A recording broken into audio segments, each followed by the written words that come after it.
everybody watching us from every part of the world, and it's just great to be here. My name is Rufai, your senior radio show host, Inspiration FM 92.3, and I've got very amiable people with me today on the show. Yeah, because it's a show. Everything is a show for me, and we're really excited. I've got really very cool people. I'm joined today by an education advisor from Education USA. Chinwe is here with us. Chinwe, how are you doing? I'm very well, thank you. Great. And I've got two American visa officers. I've got Dimitri. Dimitri, how are you doing? Good to be here. Great. And I've got Megan. Megan, how are you doing? Good, thank you. Great. We'll be making those jokes about Ireland, so let's still talk about that. All right. What we're pretty much here to do today is to talk a lot about Nigerian students who are interested in pursuing their career in the United States of America, just as much as possible to dispel myths and give some very vital information as regards things they do. There's an African adage. I'm going to go the African route in Igbo, and you'll understand this. That says that except the lion gets his own storyteller, the hunter will always have the best of stories to tell. Yeah, and except we put the word out there as much as we can, definitely other people will always have the better of the story. So, and that's what we're doing this here today.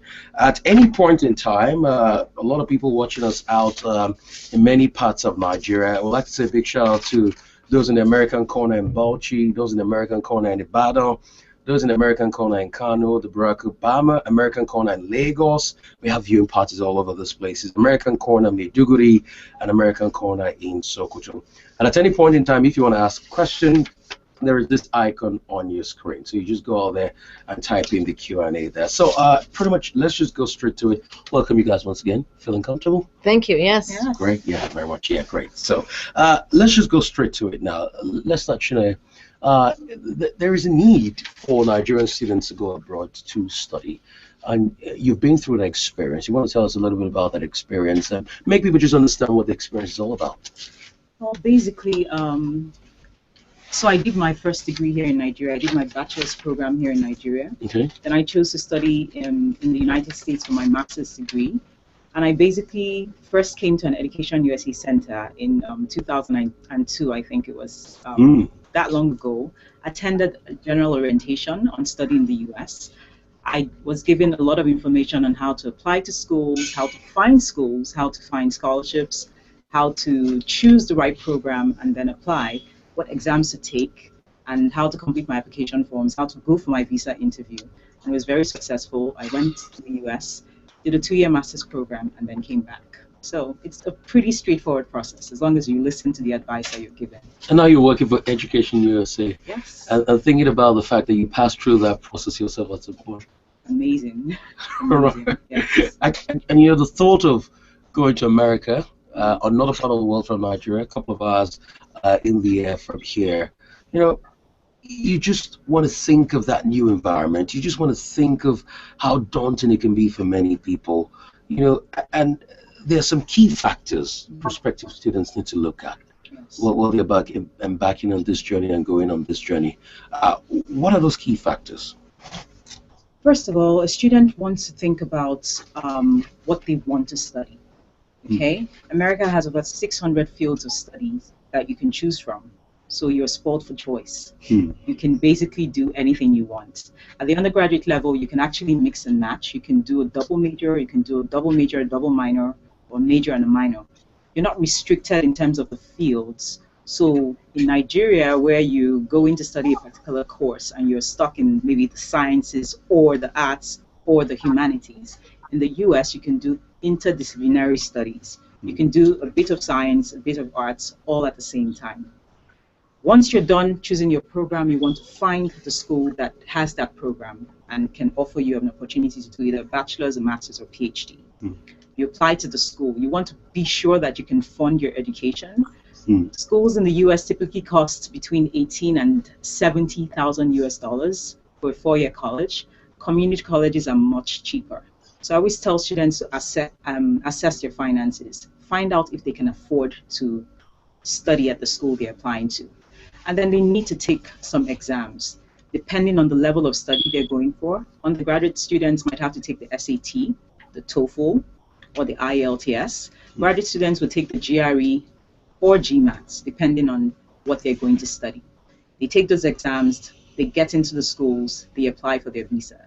So basically, finding out what schools, finding out what program, what schools, applying, taking the requisite exams, submitting their transcripts, any exams they've taken here in Nigeria, the WAEC, or if they've graduated from a university, submitting their transcripts. So those are the little, the first few steps they need to take to study in the US. We're still going to break down those steps for people to understand effectively, because you might say there are very few steps, but hey, a lot of people mix it up when it comes to those steps and understanding those steps. What should inform your decision of a particular school in America or a particular university or college? You've got thousands of universities in America, over 4,500. You're kidding me now? Yes, there are 4,500. That many. And you have to pick from the pool. Yes. And you cannot do mini anymore, obviously. Too difficult. So what informs your decision? What are the criteria? Well, I tell students to find a school that's right for them. So it might not be the school their dad went to, or their cousin, or their friend, or their auntie went to. It should be a school that is right for them. So find out what it is you want to study. And the good thing about America is that at the undergraduate level, you can actually apply undecided.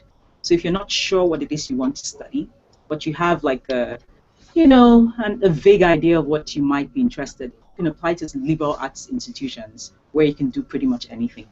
So first of all, have an idea of what it is you want to study, and then look for a school that offers you that opportunity.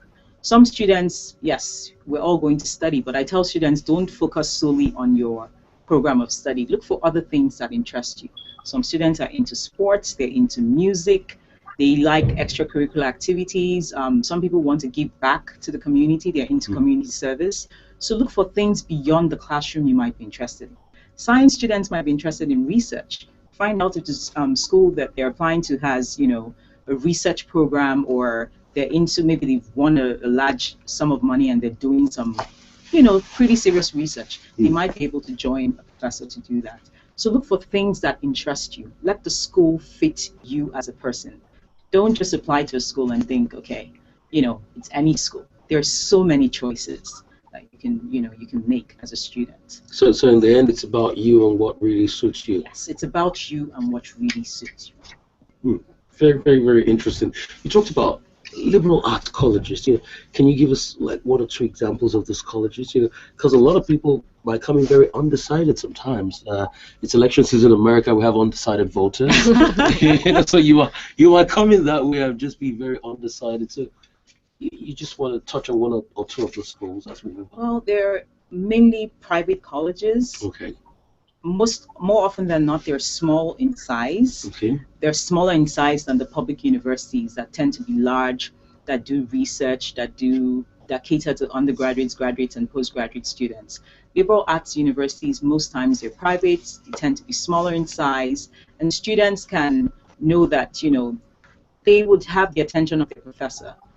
Professors at many liberal arts schools are there to teach. So they're focused on teaching the students. Whereas at larger universities, they might give out the teaching part to a graduate assistant, a graduate student to, do some of the teaching for them whilst they're focusing on research. So a student who's struggling and who wants to really get the attention of the professor might want to go to a liberal arts institution where they would have the opportunity to, get that attention and explore different fields of study. Right, let's talk about typical university application. You talked about it in very simple steps, and I said, we're still going to come back to that. How does the application process go? What does it entail? Let's talk a little bit about fees, because when it comes to fees, some people get a little bit touchy. Why should we pay X, Y, Z, and all of that? Going back to Ireland. But let me say this. Yeah. Study in America is very affordable. I don't know of any other country in the world that is as flexible in terms of accommodating international students as the US. Like I said, there are over 4,500 accredited universities, but about 2,000 of them can give you some sort of partial financial aid. Okay. Schools, like I mentioned, four-year colleges cost between $18,000 to $70,000. I always tell students to count the cost. I mean, we say in Nigeria, cut your coat according to your cloth. Yeah. You have a friend who's going to a $70,000 university, but your family budget can take 18. Why apply to the $70,000 school when you know that if you get in, you wouldn't be able to go? Why don't you apply to the $18,000 school? It's not like some places where the more expensive the school is, the better it is. It's not true. You can actually get a good, solid education at a much smaller price. You can even start at a community college. Okay, do 2 years at a community college, which is always much cheaper, and then you can transition to a 4-year college where you would earn your bachelor's degree. So you would do what is called a 2+2 program. 2 years in a community college, 2 years in a 4-year college, 4 years together, you get your bachelor's degree. Most applications are online. There's nothing hidden. There's no secret application form where you pay some money and then you get the form. Every single application is online. Many schools will waive the application fee for students, especially at the undergraduate level. So you would go online to the website of the school, complete the application form, submit any requisite documents, letters of recommendation, transcripts, SAT scores, or whatever scores are required, maybe pay an application fee if it's required, and then that's it. You've applied. Just like that? Just like that. So simple? So simple. You went over the step in less than 2 minutes. Seriously. I mean, you don't need But some people just, at the cyber cafe, they're going there, punching in the numbers, hours, and the portal closes again. And they go back there, and it's back and forth like a rocking boat. I have students walk into my office in the morning at 9. By 10 o'clock, they've applied to 2 schools. That's simple. Wow. So you have your debit card or your credit card. You can sit right there, fill out all the forms that you need to, pay the application fee, and then send your supporting documents as you get them. So maybe you have your student, you're in SS2, you haven't finished, you haven't taken WIAC yet, you don't have your WIAC results, but you have your transcripts from JS1 to SS2. You can submit that document, whilst you're waiting. You don't have to have every single thing. Or maybe you took the GRE or the SAT 2 weeks ago or a month ago. The result is not yet out. You can start the application online and then submit the supporting documents as you go along. Let's talk a little bit about exams. You talked about SAT, Sherry, and some other exams. What are those requirements? Let's talk about, language tests. Yeah. Those are very important ones. Let's talk about this as it relates to studying in America. So Nigeria is an English-speaking country. Yeah. And the one question I will get all the time is, so English is the language of instruction since I was born, since nursery school. Why are you making me take the TOEFL? Why are you making me take the IELTS? Pidgin English, actually, not English. Not English. Okay, now that you clarify that. But schools want to be sure that a student who's coming to study will not have any difficulty understanding the professor. It's just a test to, it's a formality. You pass it. Some students can actually get a waiver. That's the thing I tell my students all the time. If you've done WIAC, you've gotten at least a B in English in WIAC, you can ask your school to give you a waiver. However, why I encourage students to take any required tests? Because many schools will use the results of those tests to determine if to give you a scholarship and how much to give you. Many schools on their websites will tell you if your SAT score is between this number and this number, you get XYZ amount of dollars in financial aid. So I encourage students, even if you didn't want to take the test initially, take it because the possibility of you getting funding is there. So it's an advantage, it's not a disadvantage.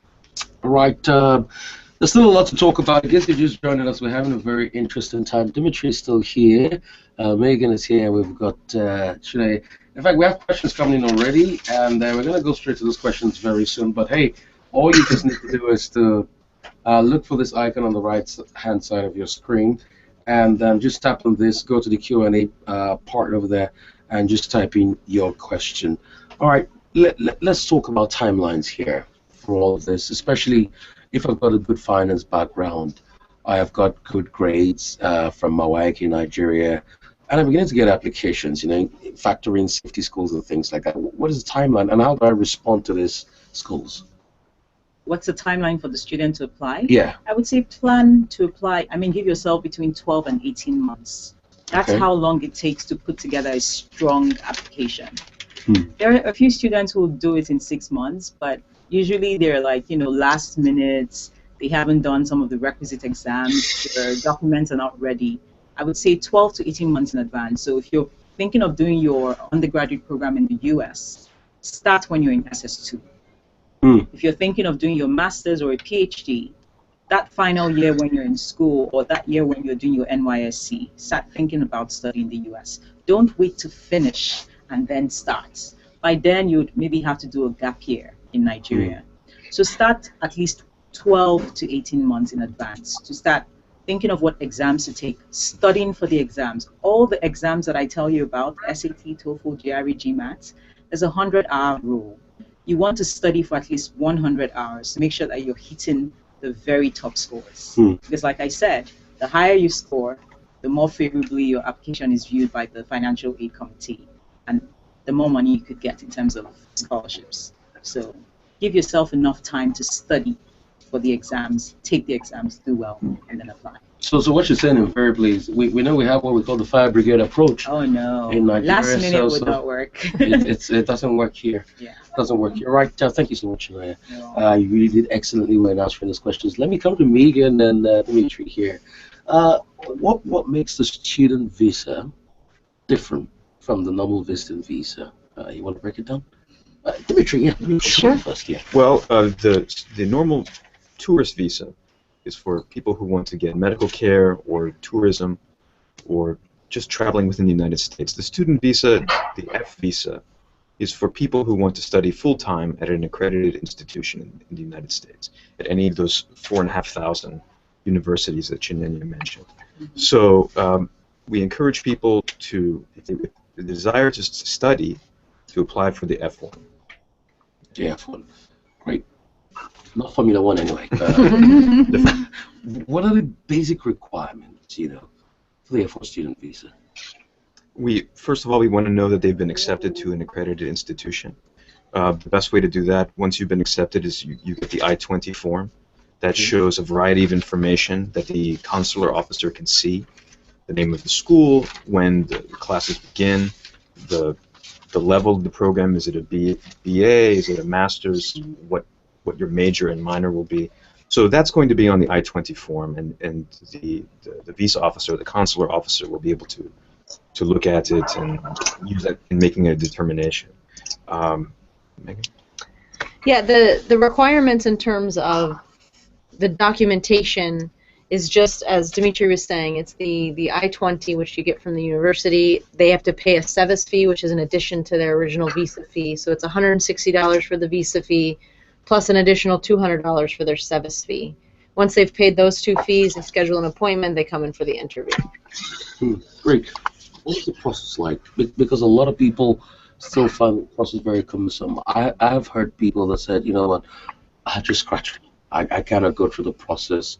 And we're going to talk about a little bit, after you answer that, a little bit of the process of the interview.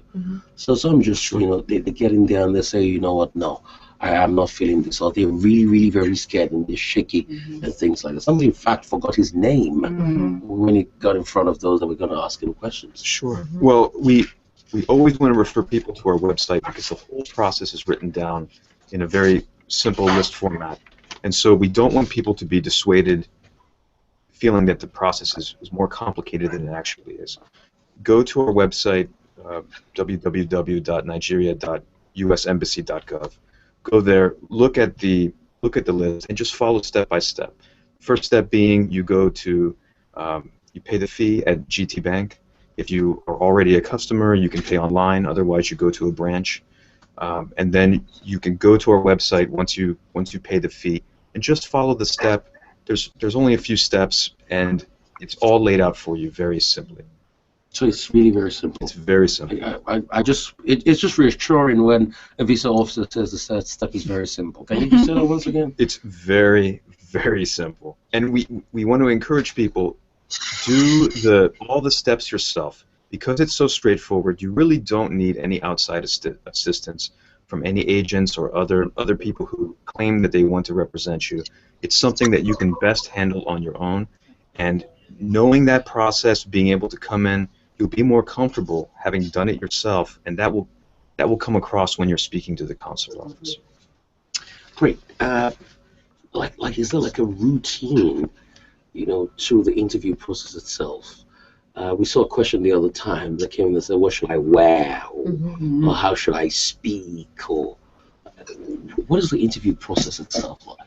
When we get in there? Well, I want to start off by saying that the reason we're doing this Google Hangout and the reason that we are doing all of the outreach and the reason that we have the specific link just for students on Nairaland is that we want more students to apply to the United States. We want people to go and to learn there, not just because what they learn, but what they give while they're learning. And so we're trying to make the process more understandable. We're trying to make the process and demystify all of the scary myths that are out there. And the first one is that it doesn't matter what you wear. It doesn't matter, how you speak in terms of the words that you use, as long as you can explain to the officer why you picked that school, why you're following that program of study, how it's going to help you in the future. And what we want to do is to take away some of the nerves. And so, as Dimitri was saying, doing the online application yourself, doing all the steps yourself, will help familiarize you with the visa process. Using a tout or an agent, they make mistakes. They put information in wrong, which starts to kind of tip off that consular officer's radar that something's not absolutely correct. And it hurts a good qualified applicant. So we say no to touts, stay away from all of that. Come in, be honest, be forthright with the reason for study, and explain as best you can all the questions that are asked of you, and things should go well. Things will go well. Let's talk about documentation, because that's one angle that really faults a lot of people. What documents should they bring in? We really just want to see for students the I-20 form and the SEVIS fee receipt and your passport. And that's really all we need to look at. The best thing for you to maximize your success is coming to the window and being able to speak about why you chose this school, how you'll finance your education, why you're interested in the major or minor that you've selected for study in the United States, and just being able to have a conversation with the visa officer. And I know that people sometimes will be nervous, and we account for that. We're not going to hold it against you if you feel a little bit intimidated at the window. But being able to convey to us that information goes a long, long way. So doing the process yourself without using third parties means you're already trained yourself to be able to explain that, and that will convey confidence to the officer, and it will make your life easier. Speaking of making someone's life easier, when you look at the circumstances, you just come in there, have a conversation for about a minute, you're all tensed up, you're all shaky already, and all of that. What can we tell the applicant to do to reassure themselves? Because that's really very important. Because coming to apply for a visa is just like the elevator pitch. Mm-hmm. You're having like a 1-minute pitch in the elevator to convince somebody. But what do you tell them to just reassure them and make them calm down? I mean, I think that to start with is just to think about what brought them to apply to that school in the first place. Mm-hmm. As we started talking about with Education USA, going early, 12 months to 18 months ahead of time, figuring out what school you're going to, looking at different schools. And if you know where you want to go, if you know what you want to study, then it is really just a conversation. What we see a lot of is people who try and prepare a speech about why they're going to this school. And so we'll say, the first question we always say is, why did you pick that school? And they'll go into a speech. And oftentimes that speech is very surface level. It's very basic about, I picked it because my cousin went there. I picked it because it's ranked number 2 in the Northwest. But those kinds of things don't tell us specifically why that student selected that school, why studying nursing is their passion because they saw an accident when they were very young and they want to help people. But that might be a source of inspiration. Absolutely, and that is the kind of thing we'd love to hear, but that doesn't come in a canned speech. That comes in, why did you choose this school? Well, I chose nursing because of X, Y, and Z. But what we hear is people so nervous that they oftentimes just talk about, the very surface level, and we want people to really get in deep into why they pick those schools. So, consular officers, we've all been students. I know from my student days how nervous I was dealing with financial aid offices and universities.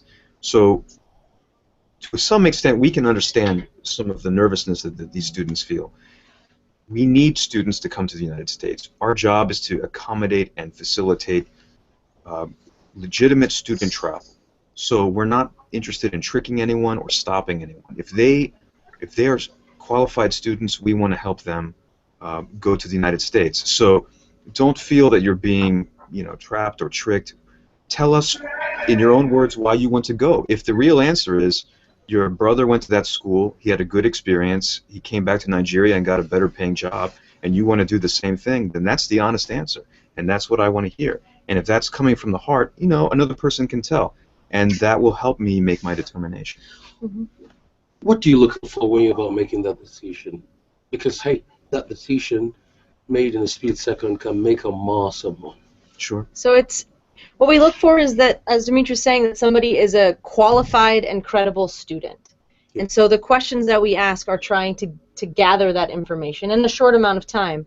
So asking what credits they got in their Y-Act, what they score on a TOEFL or a GRE or a GMAT or an SAT. Those are all ways for us to gauge if they're a qualified student. And then the credible student comes in from how they answer those questions about their motivation, their purpose, why they chose a specific school.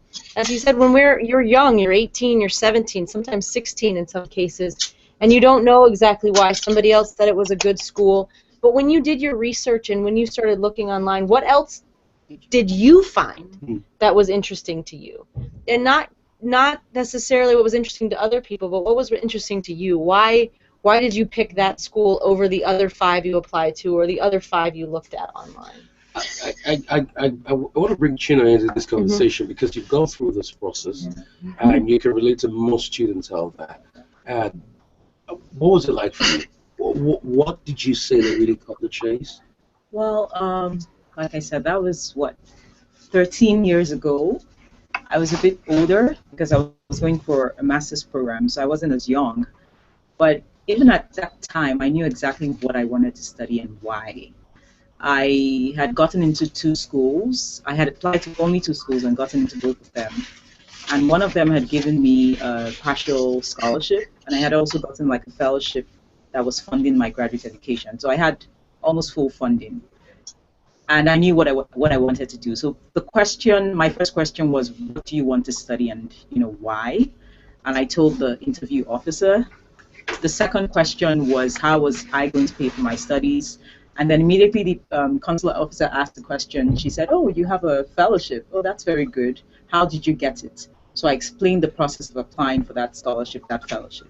Now, if I hadn't done that on my own and someone had done that for me, it would have been very difficult for me to explain that to her.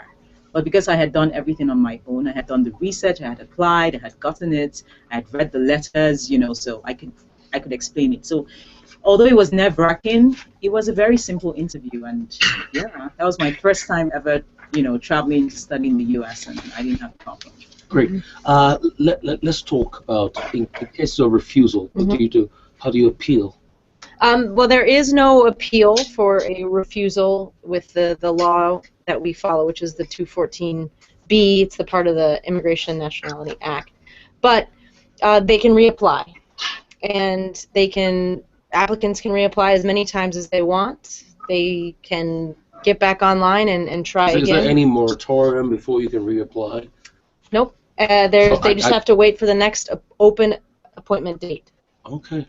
So if I get refused today, next appointment date is like 2 weeks' time. I could just reapply. Yep. You reapply. You pay your fees. You can come back in and have a second shot at it. And a different interviewing officer. You will never have to interview with the same officer twice in a row that refused you. So if you refused by, say, myself, you could go to Dimitri next and try your hand at convincing him. I know Dimitri will always give me a second chance. If I'm okay with you, I'm fine. Let's talk about working while you study. All right, and while we'll talk about this, we'll just bring Chidi and Said into to share some of the experiences with us, being in schools in America. They're currently there studying. Real quickly, I want to say hi to Said and Chidi. How are you guys doing? Hello everyone. Hi, Chidi. Hi. Good morning, everyone. Chidi has just got 11 days, and Said too. You just got 11 days till your finals. How are you guys feeling about that? Yes. Right. Looking forward to it. I'm ready. They're prepping for exams, so we'll get to you guys very soon. Work. So there's working inside the school and working outside the school. Okay. If it's inside the school, there's no special preparation required. Just make sure you're not working more than 20 hours a week. If you're working outside the school, go to USCIS, fill out the I-765 before you get the job. Get permission to work from USCIS, and then make sure that it's, again, not more than 20 hours a week. Okay. But that's it. Just, if it's outside the school, get permission from the government first. And that's another great thing about selecting schools. If you know you need to work, if you know that you need to supplement your sponsor's support for your education, finding out which schools have larger working programs on campus. The larger schools are going to have more available jobs than some of the smaller schools, and it will help kind of make that decision as to which school you choose ultimately. Right, let's go to Said and Chidi here. You know, how did it go, guys? Said, you first, and afterwards, Chidi, you can just follow suit. Or anyway, you know, in no particular order, like they say. How did it go? How was the experience like for selecting schools, and what were the factors you considered? Well, for me, the first thing I did was to ensure that I could get some kind of funding from the research department. So I found a couple of things that supplement my tuition with some of salary and as well give me for working. So the first thing I did was to email the professor while doing the application.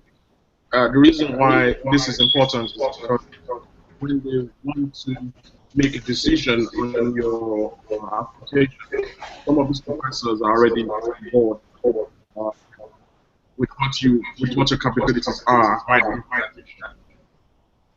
And also provide you with a letter. Most times, most of these professors will become on board rather than get you the offer before you come in. So for my own case, what I did was, I got into the school, I spoke to the person one-on-one, and I was able to get this a research assistantship position and a teaching assistantship position, which means I get to help him while he's teaching undergraduate course, and I do research for him as well. Right, Chidi, you just want to share your experience. How did it go as regards selecting your school and applying to that school? I applied to about 6 schools, and some of them are very competitive. So generally, you would want to pick a range of schools between the very competitive schools and less competitive schools, just to have that balance. And you know your capabilities based on your exam scores, really, because that's what they look at when they pick students. But picking my own school, I picked my school because just based on my SAT scores, I was giving lots of scholarships already. They allowed me to pay as an in-state student when I'm international, so that caused a lot off for me.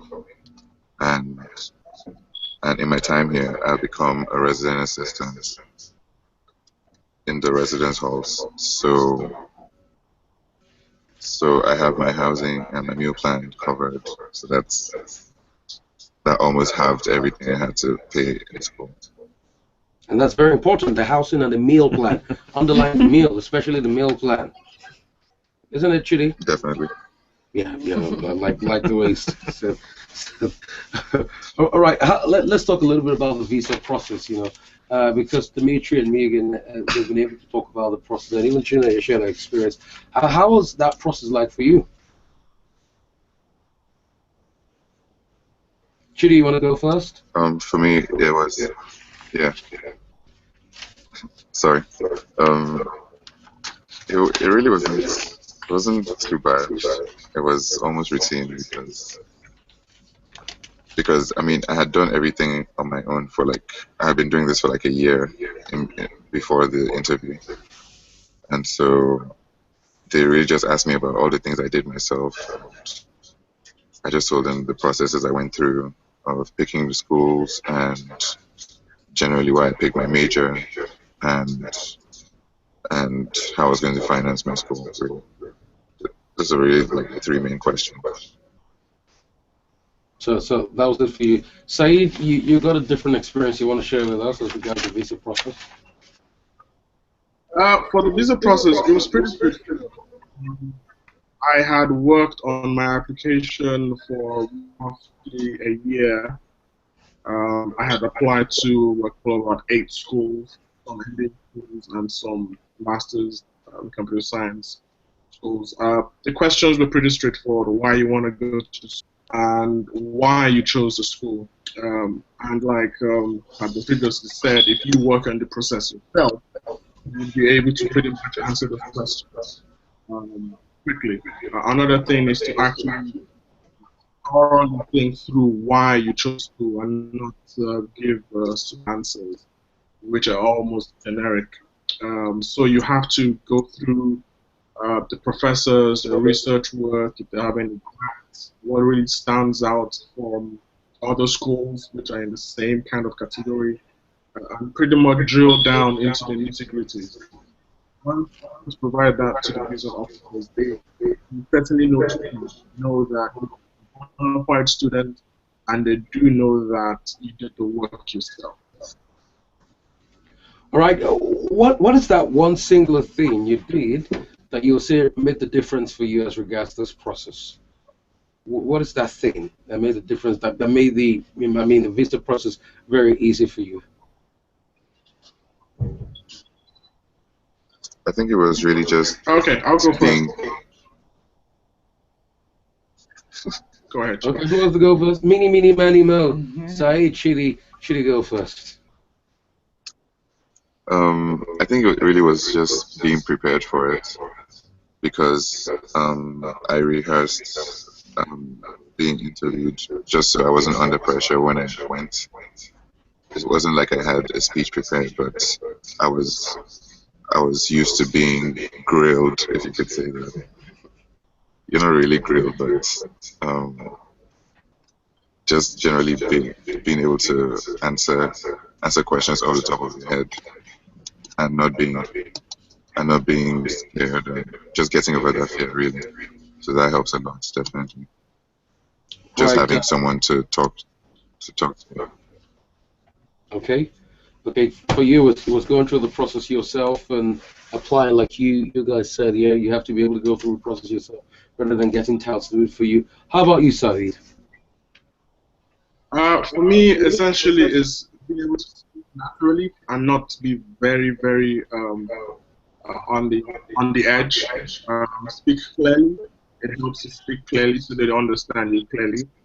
Also, try to answer the questions thoroughly. Not distinctly able to answer like a yes or no or maybe. Also, try to be assertive. They know, so that the visa office know that they know what you want, not essentially telling them to more like, is this the right answer? There's pretty much no wrong answers as long as you're sure it would come out from the conversation. You really can't hide. You can't hide fights. The one that is thoroughly prepared would do well within 2 minutes of speaking to a visa officer. So being able to speak clearly, articulate your points, let there be a flow, not just a break, and rehearse. Rehearse it. Okay. Thank you so much for that insight there. Because this Google Hangout session is really about the viewers, really, and that's the essence. And we're going to have a breakout session now where we're going to take questions from the viewers. I I'd like to say a big shout out to those having the viewing party at the American Corner in Bauchi, American Corner in Ibadan, American Corner Kano, Barack Obama American Corner here in Lagos, Las Gidi, like some people call it, American Corner Maiduguri, and American Corner Sokoto. I'd like to say a big shout out to you guys. And we're getting your questions in already. Take, for instance, let us go straight to the American Corner Ibadan. Right? Is it possible to change my course from my first degree when applying for a student visa? That's from the American Corner Ibadan. China, you want to jump on that? Could you repeat the question again? Is it possible to change my course from my first degree when applying for a student visa? So, if I understand the question right, the student has been admitted to a school to study a particular course. Yeah. And when they go for their visa, they tell the consular officer they want to study something else. Yeah. Well, I'm not quite sure that that's, doable, not in front of a consular officer. I think it might be better for the student to reach out to the school and tell the school they would like to have their major changed, and maybe explain to the consular officer verbally that, they've emailed the school requesting a change of major, and have an email to that effect, that the school has responded and they're, moving them maybe from civil engineering to electrical or something. But it's not what you want to tell a consular officer. Right. The other you want to wait to get to school. Right. The other option too is that this is my first course. Maybe the BSc was in Nigeria in business administration, but they want to do another bachelor, so another BSc or a BA in, let's say, nursing or education or something like that, which is possible. And I think what Chinyenye said in the beginning about how there's over 600 different courses of study in the United States. There is, in Nigeria, it's much more rigid in terms of whatever you get admitted into is the program you have to study and you finish in. And you can speak a little bit about your experience, but it's possible. And it's possible to, if you can explain that to the consular officer why you are changing from engineering to nursing or from education to biochemistry, and it makes sense in a way that shows that they are a qualified and credible student, then they're a qualified and credible student. All right, let's go to Sokoto. What are the chances of less privileged students to study in the U.S., considering the overburdened expense involved in the visa and admission process, the uncertainty in obtaining the U.S. visa, and other hidden costs? Excellent question. The U.S. government actually has a program, a scholarship program called the Opportunity Grant Program, where we target academically brilliant but indigent students who can't afford to pay the cost of, taking the exams, coming to an EducationUSA center, application fees, getting an international passport. We cover all those costs. All they have to do is apply for the it's called our USAP program, United States Achievers Program, under the Opportunity Grant, and we take care of all those costs for the students. So we're not trying to exclude anyone, we're trying to include everyone who's qualified. So as long as the student is a good student, they don't have the money, let them just send us an email at Lagos EducationUSA. Can you repeat that email? It's going to help somebody else there. Lagos EducationUSA at state.gov. Or they can email Abuja as well. It's the same address, Abuja EducationUSA at state.gov, and just ask for the Opportunity Grant application form. We'll send it to them, they complete it, and if they're qualified, we'll pick up the tab for them. Great. That sounds really excellent. We're still going to take more questions here. Another question coming in from the American Corner in Lagos. This is from John Ajiwale, American Corner. Hi, John. How are you doing? How do you do a top-up course in architecture if you already have a higher national diploma from a Nigerian institution? Okay, so the higher national diploma is a 4-year program. You get it after 4 years of going to Polytechnic. I would encourage the students to apply for what's called a pre-master's program or a graduate pathway program. They would do 1 year of that at a university, and then they could get into a master's degree directly. So it's pretty much the same thing you would do in Nigeria. If you have a HND, you wanted to do your master's, you would do a postgraduate diploma and then go in for a master's degree. So in the US, you would do what's called a pre-master's or a graduate pathway program and then apply for a master's directly. So it's just pretty much going for that conversion. Yes. Right, we're still taking more questions right here. applied for a B1, B2 visa early in March before I got my admission, and I went for an interview on April 4, but was refused. Will this in any way affect my F1 visa application? I'm going in for MSc in the same field, and I had my bachelor's degree in 2012. That's from Sami Amotilewa. Sami, hi, how you doing? That question is for you. So the consular officer will be able to see that you came in for an interview in March, and will be able to see what the notes say in that interview. And so it's important just to be honest and upfront and talk about, again, why you chose that school, how it's going to help your future, your professional career, your goals, and how you will pay for it, and your plans for once you're finished with this school. But it in no way is it a mark against anybody when they have a previous refusal. Like we said, you don't see the same officer twice. Each officer is looking at every person's case with fresh eyes, re-interviewing, asking the same questions, and so there is no negative mark on people who have previous refusals. All right, so there's no negative marking. That pretty much reminds me of JAM in Nigeria, where you have negative marking. We're going to the next question. Please, Sal Ma, I don't have any travel experience. Will it hinder visa issuance? I'd also like to know the kind of questions the consular officers do ask during student visa interview. Thank you so much. That's Femi Additional. I issue student visas all the time for students who've never been outside of Nigeria, so the lack of travel experience will not hinder you. If you are someone that is a credible student, the fact that you have not left the country should not impinge on anything. As for the questions that we'll ask you, it's pretty much the things we've covered here. How do you plan to pay for the school? Why did you choose the school? What do you want to study? Why? If you can answer those questions in a credible fashion for whatever makes sense for you, and that should be most of what we will ask you. Right. Great job you guys are doing anyway, answering all the questions. We really set our time to answer all those questions as much as we can. So send those questions in. All you need to do is just to look at the page, look for this icon, and click on Q&A, and you can just put your questions in there. I've got one question here from Balogun Oluwaseun. Is it okay for an MSc student that has been denied twice to change his major in another attempt? Sure. I mean, as we said, each interview is a fresh interview. There are no negative marks. But with that being said, he will need to explain very clearly and very concisely to the officer why he changed his major from his first two refusals. People do that when they change schools. It happens when you were admitted to one school, you're refused, you're admitted to another school, you come back.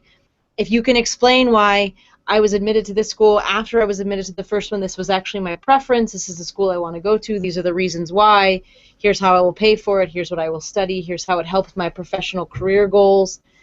It's all about showing that you're a credible and qualified student. Whether it's a different major, a different school, a different city, those are all little details that play a role, but it's really how they show that they're a credible, qualified student. That is what either resolves in an issuance or a refusal. Okay, great. We're still taking more questions, so just go out there and put all your questions in. Oh, a lot of people are viewing already. Is there a maximum age for applicants seeking a student visa? That's from the American corner in Nevada. All right, a lot of people talking about age issues. Is it your real age or football age now? I don't know where to go on that as regards age. But is there like a threshold when it comes to age? No. So it's just a number, right? Yeah, no one is too old to apply for a visa, absolutely. Okay. That being said, when I interview people for student visas, if you have a 17-year-old at my window versus a 35-year-old, I will probably be looking for a greater command of the information from the older applicant than I would from somebody who's 16, 17, going to the United States for the first time.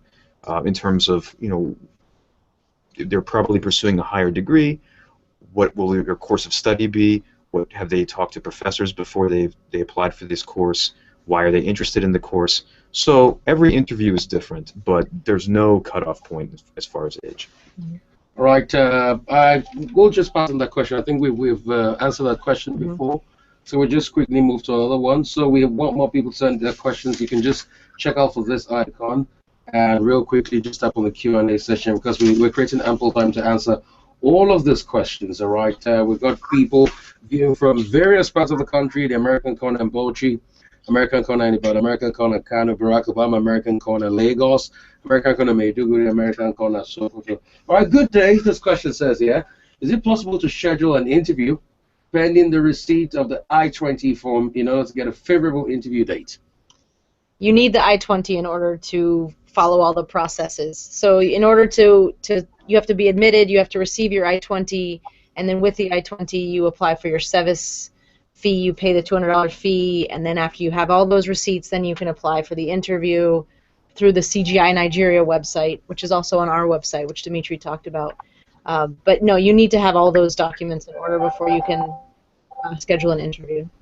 All right, still from iCoworker, it says, for those who get scholarship awards by their programs that covers all but miscellaneous fees, what financial amount is needed to show the visa interviewer availability of funding for the whole program, or just a portion of the award, or just the portion the award doesn't cover? Okay. Just a portion the award doesn't cover. Right. You know, so you're going to a school that costs $50,000, tuition, room and board, and fees, and the school has given you $40,000. You don't have to show $50,000 anymore. You just show the difference, which is $10,000. That's just $10,000. So you should be able to cover that.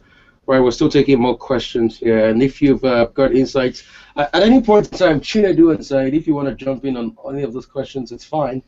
It's fine by us. It's a party we're having here, all right? All right, we're having a good time. Okay. So we go straight to the next question. This is from Agbo Robert at the American Corner, Sokoto. How are you doing, Agbo? His question says, I'm interested in running my PD in the U.S.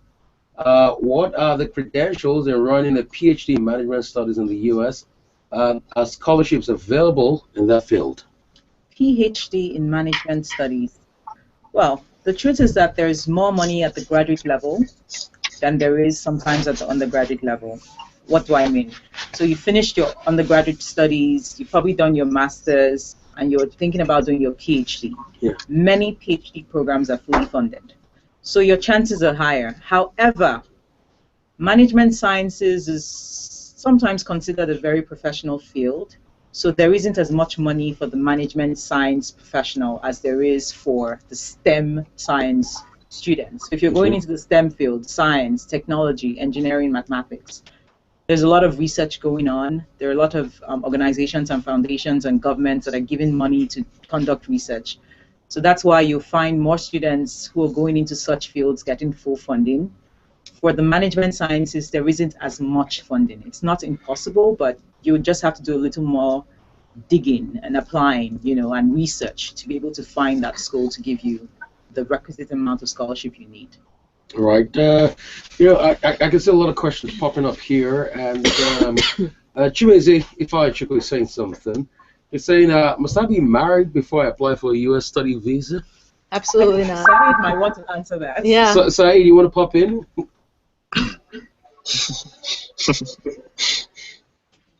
Saeed, you want to pop in?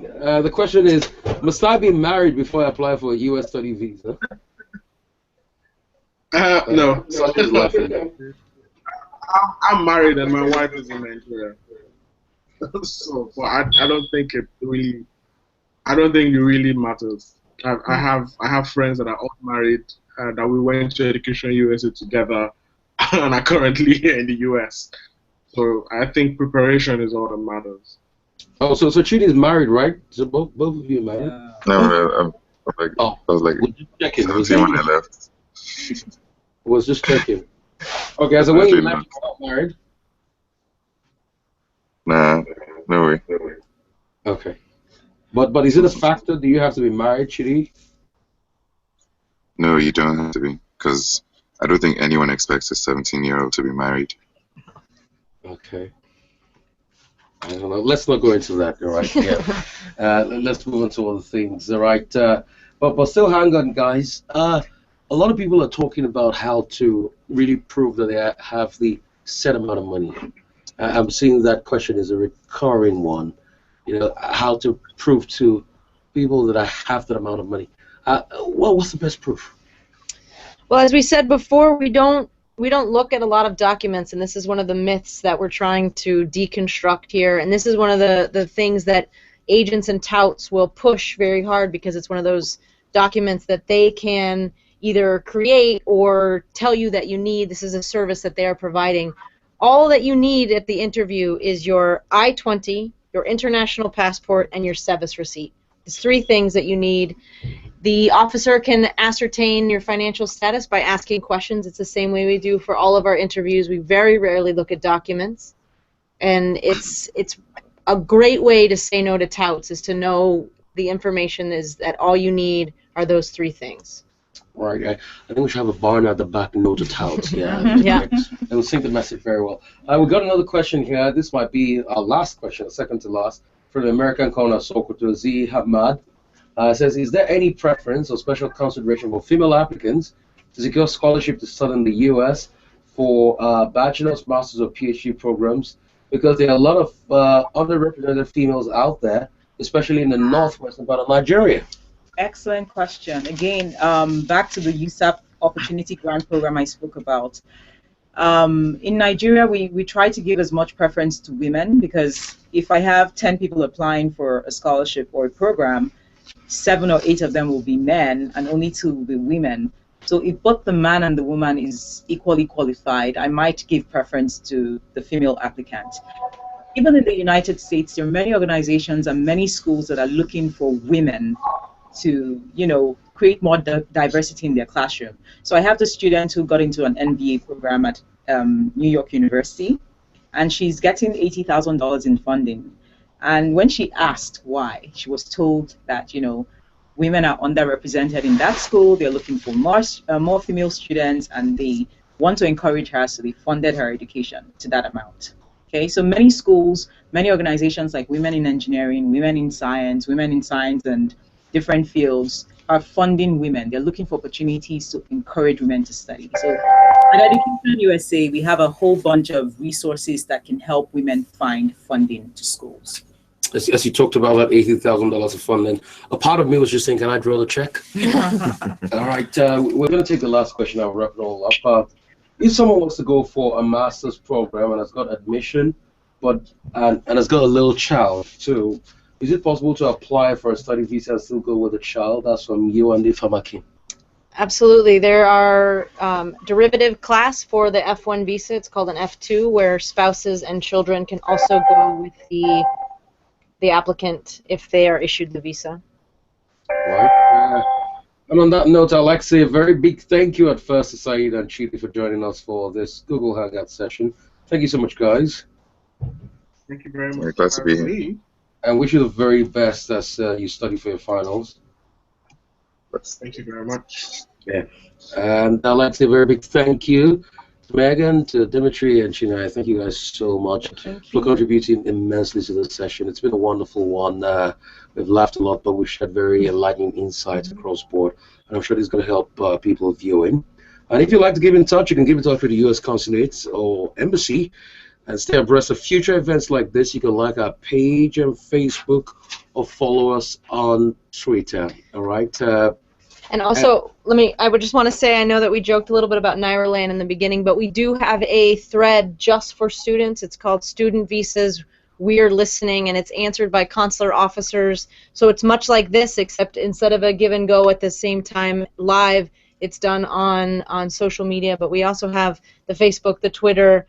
But Nigerian is a great way to have questions answered, or at least look at what some of the other questions have been posed and see if they answer your questions. On Twitter, what is the handle? It's at U.S. Embassy Abuja. On Twitter, right? Yes. All right. Yeah. Education USA. And Education USA has a general orientation every single Wednesday by 10 a.m. We're located at the U.S. Consulate in Victoria Island, and we're also at the Embassy in Abuja. Every Wednesday by 10, any student can walk in and get free information on studying in the U.S. We talk about all the steps, including the student visa application. And what was that email address once again you talked about? Lagos EducationUSA at state.gov or Abuja EducationUSA at state.gov. Dimitri, you got any public service announcement? No, I don't. Tyler's got one more here for us. Check out our website at nigeria.usembassy.gov. The Twitter, the Facebook, they're all linked there through our different social media, but that way you can always stay abreast of all of the the different little tips and pointers that we provide as much as possible. All right, and it's been fabulous broadcasting live from the U.S. Consulate in Lagos. A big shout out to all the schools represented behind here, especially Tufts. Have a school. You want to pick your moment over there, and MIT and some other schools there. A big shout out to your schools too. Prairie View A&M and USF, University of South Florida. Yeah, okay. Yeah. Go Bulls. I know, you have to get yours, yeah. My name is Rufai Oseni, morning show of Inspiration FM. I'd like to say a big thank you to all of you for joining us. God bless you. Take it easy, all right, and be safe wherever you are in the world. Thank you guys so much. Thank you. Thank you.